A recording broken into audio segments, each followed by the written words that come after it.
sana katlanmak mı? Hadi telefonunu al. Çantanı kontrol et ve bir an önce yanıma gel. Senden çok uzun süre ayrı kalamıyorum.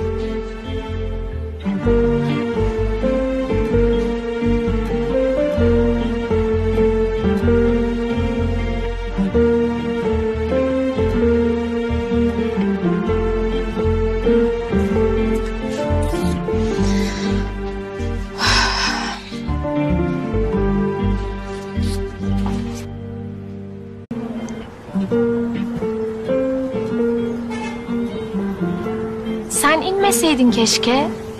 Ben kendim girerim. Kapıya kadar götüreyim. Gerek yok. Hemen beni gönderiyorsun. Oh ne güzel vallahi şimdiden pabucum dama atıldı bile. Yok, yanlış anladın. Toplantım varmış ya bugün. Hani ben işinden geri kalma diye.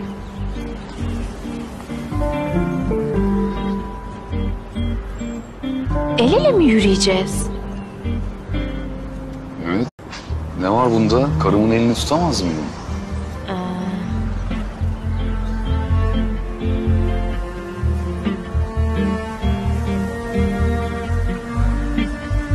Hem aslında bir kahve ısmarlasan bana kantinde hiç de fena olmaz. Özlemişim kantin kahvesini. Olur da başka zaman ısmarlasam. Derse az kaldı, geç kalmayayım. Yan abi öpücük demiyor. Evde o.